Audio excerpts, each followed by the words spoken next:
Still trying to figure out how to get into RC planes in 2023 cheap, but you're not sure where to start?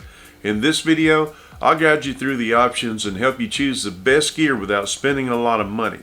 And if you're interested in any of the products that I mentioned in this video, I have links to them in the description below. And for your convenience, I place timestamps so you can jump around to the different topics. Now, before you go out and buy your first airplane, I would highly suggest you get a flight simulator. A flight simulator is going to be the most invaluable tool to help you develop and build muscle memory skills you'll need to be able to fly any RC plane out in the real world. Some of the advantages of using a flight simulator: when you crash in the simulator, to get a new airplane, you just simply press the reset button and you're back in business. And you also have a wide variety of airplanes available for you to learn how to fly. While there are several flight simulators on the market, the majority of them feel more like an arcade game than an actual simulator. The one flight simulator I highly recommend is going to be Real Flight.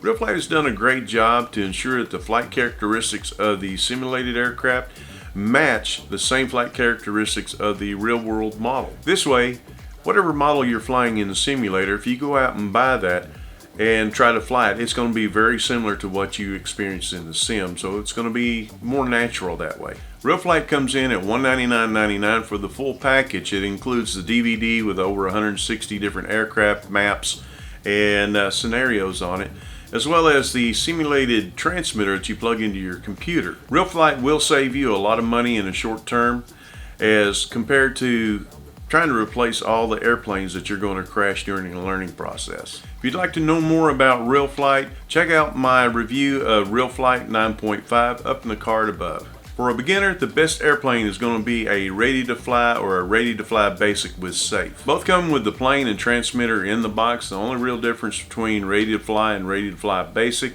Ready to Fly, you get the battery and battery charger also in the box for one low price.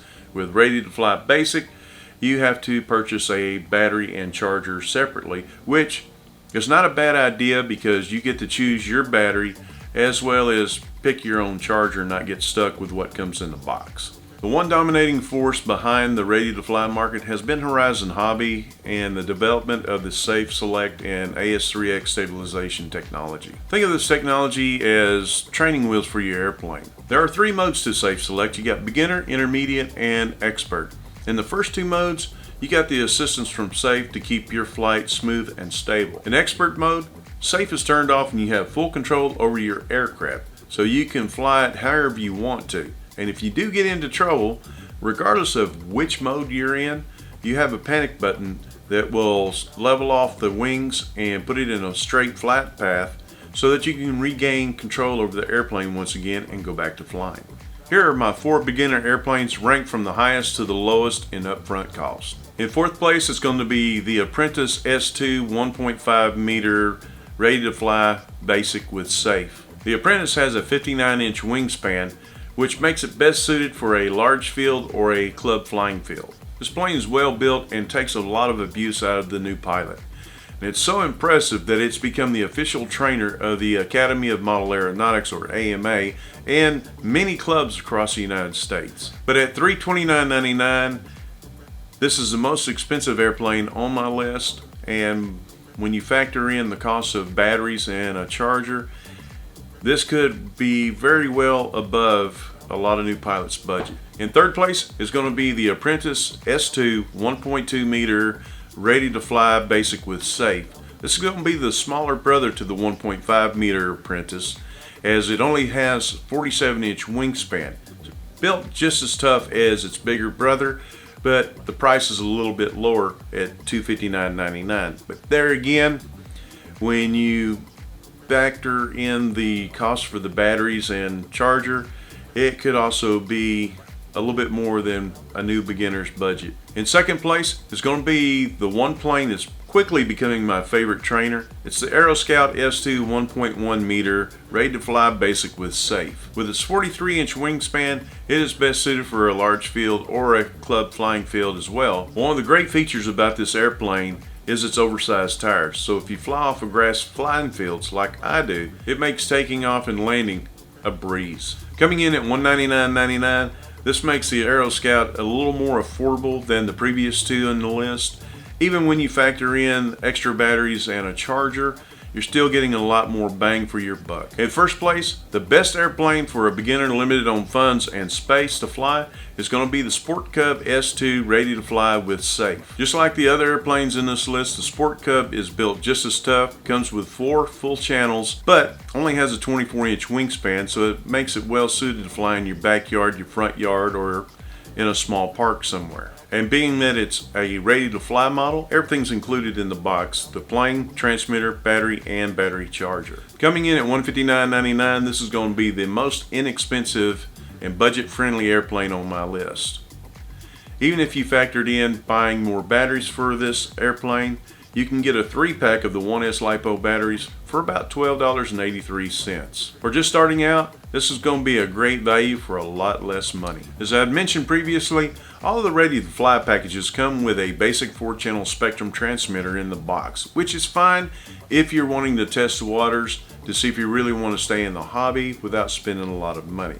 But once you're bitten by the bug, I would recommend that you upgrade to a computer-controlled 6-channel transmitter as soon as your budget allows. The advantages of a 6-channel transmitter versus a basic 4-channel: not only do you get the 2 extra channels where you can fly a model with flaps and retracts, but you also get to fine-tune your airplane to your flying style. With Spektrum transmitters, you can actually store the settings of up to 250 individual models in the radio, so at a moment's notice, whatever plane you're flying at that time, you just switch between them. That you can't do with a 4-channel. A 4-channel is going to be basically one plane, one radio. Now when it comes to the batteries, you want to look in the owner's manual to see what specific battery your particular model calls for. That way you'll be armed with the information. You can go out and shop for the best deals on batteries. Ideally, you want a battery charger that's going to be able to charge all types of batteries, come with multiple ports, 2 or more. That way you can charge more than one battery at a time, which will hopefully save you some time at the field in between flights. If you're going to fly model airplanes, you got to know the rules. First off, you've got to register yourself with the FAA as a drone pilot, pay a $5 registration fee.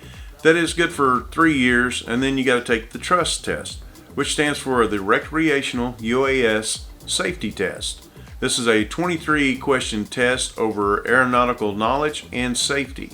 But don't worry, this is a easy no-fail test.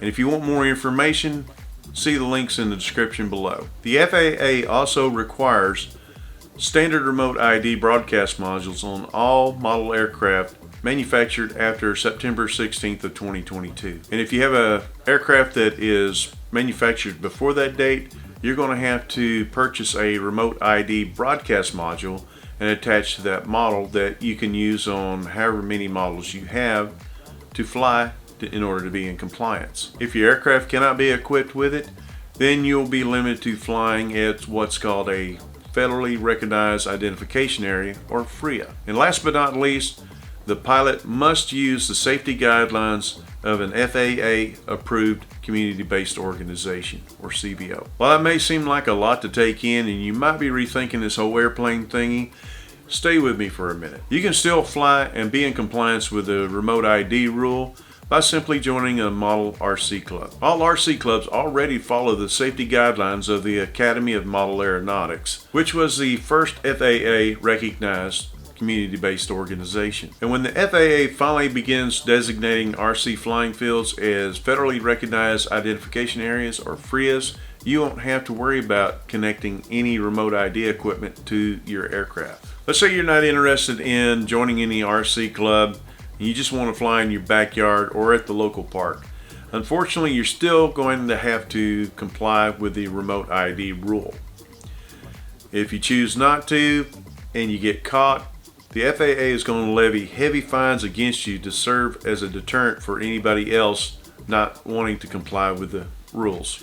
Check out my video on the remote ID rule. I'll link it to the card above as well as in the description below. Just in case you might be interested in joining an RC club, here's some information. The best thing for me about RC clubs is the members. They'll bend over backwards to help you any way they can, to help you get more enjoyment out of the hobby. While a lot of clubs will let you come out and fly as a guest a few times, Eventually they're going to ask you to join the club as well as the AMA to continue flying at their field. The AMA is the national body for model aviation in the United States. The sole purpose of the AMA is to develop model aviation and have it recognized as a sport and a worthwhile recreation. Not only does the AMA provide liability coverage for members and RC fields, it also promotes the hobby to the youth through STEM programs and scholarships. They help the youth realize that there are plenty of career paths to take from just playing with model airplanes. Now, if you'd like more information on the AMA, links are in the description below. In my opinion, flying model airplanes is still the best hobby with the best people in the world. So it's time to start dreaming, start flying.